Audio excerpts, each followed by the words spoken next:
Sir क्या कमियां रह जा रही है? सबसे ज़्यादा तो राइटिंग स्किल आपको करना पड़ेगा शुरू से ही। कंसेप्ट बिल्कुल भी लगता है कि मुझे जीरो से शुरू करना है या शुरू से ही सीखना है तो एनसीईआरटी लोग शुरू कर सकता है। और उसके बाद जैसे स्पेक्ट्रम लोग हिस्ट्री के लिए पढ़ता है, लक्ष्मीकांत पढ़ता है, तो मटेरियल इतना सारा है ना कि आप पढ़ भी नहीं पाएंगे। बहुत ज़्यादा मटेरियल है, मटेरियल कमी नहीं है। ट्रेंड की बात है तो आप आज से जो लोग 10 साल पहले दे रहा होगा ना, उसके लिए भी ट्रेंड नया ही होगा, और अभी भी जो दे रहा है वो उसके लिए नया ही है। तो इसलिए वो दूसरे से मोटिवेट आप नहीं हो सकते, खुद से ही अंदर से मोटिवेट होना पड़ेगा। नमस्कार दोस्तों, हमारे साथ अभी मुकेश सर हैं और मुकेश सर जो यूपीएससी मेंस दे रहे हैं और सर सेल्फ स्टडी की, और सबसे बड़ी बात सर हिंदी मीडियम से है। हिंदी मीडियम का रिजल्ट ऐसे ही हर साल कम होता जा रहा है, तो सर से हम जानेंगे सर क्या स्ट्रेटेजी क्या रही थी और प्रीलिम्स कैसे क्रैक किया था सर ने, और किस तरीके से सर ने मेंस की प्रिपरेशन की थी। मुकेश सर, सबसे पहले आपको मतलब मैं बधाई दूंगा इसलिए कि आपने प्रीलिम्स क्वालिफाइड किया और फाइनली आप मेंस लिख रहे हैं। आपने प्रीलिम्स कितनी बार निकाला है? प्रीलिम्स ये सेकंड टाइम था मेरा। जी। सर ऑप्शनल सब्जेक्ट क्या रखे आप? सोशियोलॉजी रखे हैं। मेंस आप लिख रहे हैं सर दूसरी बार, सर क्या कमियां रह जा रही है?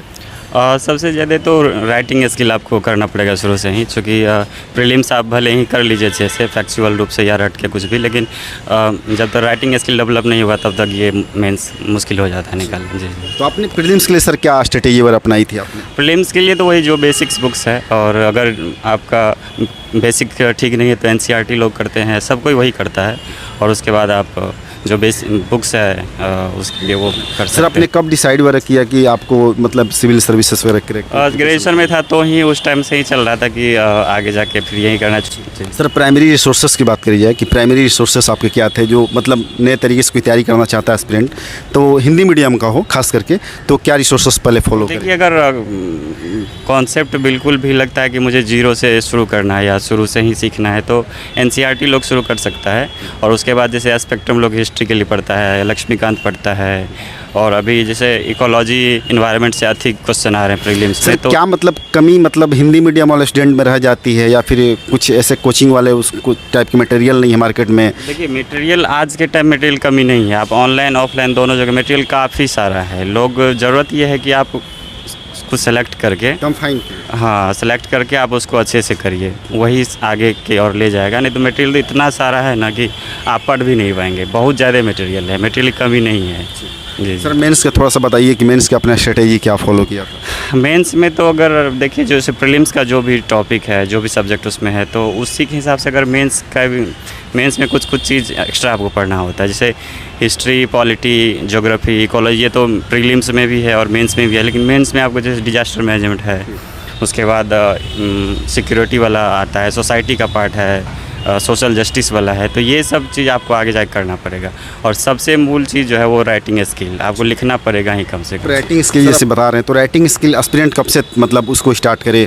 प्रीलिम्स के साथ ही करने लगे या फिर मेंस का जब कर रहे तब से? देखिए, वो उसके ऊपर निर्भर करता है कि वो उसका अगर लगता है कि मेरे सभी टॉपिक कवर हो चुके हैं तो वहाँ से फिर शुरू किया जा सकता है। और शुरू से मान लेते हैं कि अगर आप करते भी हैं तो फिर आप लिखेंगे क्या राइटिंग में? अगर आपके पास कंटेंट ही नहीं होगा, जो चीज़ें पूछा जा रहा है वो अगर होगा ही नहीं तो फिर कैसे आप लिखेंगे? तो प्रीलिम्स के साथ साथ करना कोई ये नहीं लगता, लेकिन हाँ, अगर आपका पूरा कवर हो गया है सिलेबस तब आप कर सकते हैं। सर करेंट की बात करिए तो करेंट पे काफ़ी एम्फेसिस मतलब यूपीएससी डाल रहा है, हमेशा से डाल रहा है सर, तो करेंट के कुछ सर मतलब रिसोर्सेज बताइए आप अपने। करेंट जैसे मेरा है, मैं वो पढ़ रहा था विजन, जो मंथली मैगजीन है। हाँ, प्रीलिम्स के लिए वो पढ़ रहा था और मेंस के लिए उसका ही आता है 365, तो वो भी कर सकते हैं। सर यूपीएससी जो है अपना ट्रेंड चेंज कर रही है कि पहले ही के ट्रेंड पर रह रही है?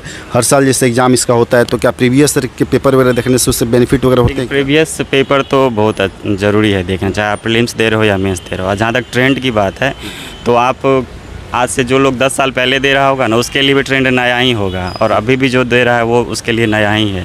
हर साल जो कि क्वेश्चन का पैटर्न ही अलग रहता है, आप जब देखेंगे तो लगेगा ये मेरे लिए बिल्कुल नया है, किसी के लिए भी नया ही रहता है। तो ट्रेंड तो हमेशा बदलता ही रहता है, तो यही चीज़ है। सर जो टेक्निकल बैकग्राउंड्स होते हैं, जैसे इंजीनियरिंग वगैरह कर रखे हैं, MBA वगैरह कर रखे हैं, थोड़ा सा प्रोफेशनल होते हैं, और आप सर सिंपल मतलब ग्रेजुएट हैं, सर प्लान बी की एक बात आती है। मतलब मैं आपसे इसलिए पूछ रहा हूँ क्योंकि बहुत सारे एस्पिरेंट इस वीडियो को देखेंगे। हम तो इस वर्ष दुआ करते हैं कि आप पीपीएससी भवन के अंदर जाओ, फाइनलिस्ट में आपका नाम, ताकि आपका प्रॉपर हम इंटरव्यू करेंगे फिर आगे चल के। सर प्लान बी वगैरह हिंदी मीडियम वाले रखें कि नहीं रखें जो प्रोफेशनल कोर्स नहीं? जहाँ तक मेरा मानना है, मेरे लिए प्लान ए ही प्लान बी है।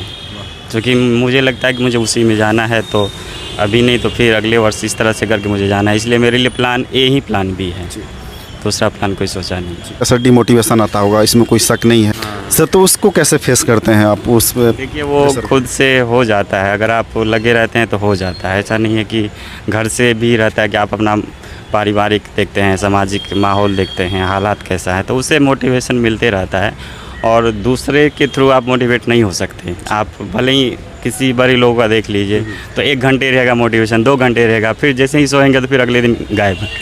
तो इसलिए वो दूसरे से मोटिवेट आप नहीं हो सकते, खुद से ही अंदर से मोटिवेट होना पड़ेगा। सर अब नेक्स्ट ईयर फिर से प्रीलिम्स होगा, फेलो होंगे जो एस्पिरेंट होंगे, जो दे रहे होंगे इस बार, तो उनके लिए 2-3 टिप्स आप क्या देना चाहेंगे? जैसे कि जो 4-5 बुक्स है, सब्जेक्ट है, अगर उसको अच्छे से कर लिया जाए ना तो क्वेश्चन बन जाते हैं। जितना कट ऑफ जाता है तो उसके हिसाब देखिए धीरे धीरे 50% के आसपास कट ऑफ रह रहा है। मतलब 100 में से 50 क्वेश्चन भी सही करते हैं तो आपका रिजल्ट हो जा रहा है। तो बहुत ज़्यादा पढ़ने से कोई मतलब बनता ही नहीं है। जैसे अगर इकोलॉजी, ज्योग्राफी, इन्वायरमेंट ये सब को मिला लीजिए तो 50% कवर तो यहीं से क्वेश्चन कवर हो जाते हैं। तो और बहुत सारा चीज़ पढ़ने से बेहतर है कि हाँ 1-2 बार आप पढ़ लीजिए, लेकिन अगर आप एग्ज़ाम के 2 महीने पहले कम से कम वो आपको उसी टॉपिक को बार बार करना होता है। जी जी, thank you so much sir, और ईश्वर से विश करता है आपका फाइनल लिस्ट में नाम है, और आप हिंदी मीडियम से हैं। हिंदी मीडियम के लिए आप एक मिसाल बने। इस बार सुनील कुमार धर्मवंता सर थे, रवि कुमार सियाग सर थे, वैसे आपकी रैंक है। ईश्वर से विश करते हैं। तो सर आपने बताया स्ट्रेटेजी और कैसे खुद को मोटिवेट रखते हैं। सर के लिए आप मतलब बेस्ट विशेस करें, और thank you so much sir. Video आपको अच्छी लगी तो इस वीडियो को लाइक करें, शेयर करें, चैनल से पूरे चैनल सब्सक्राइब करना।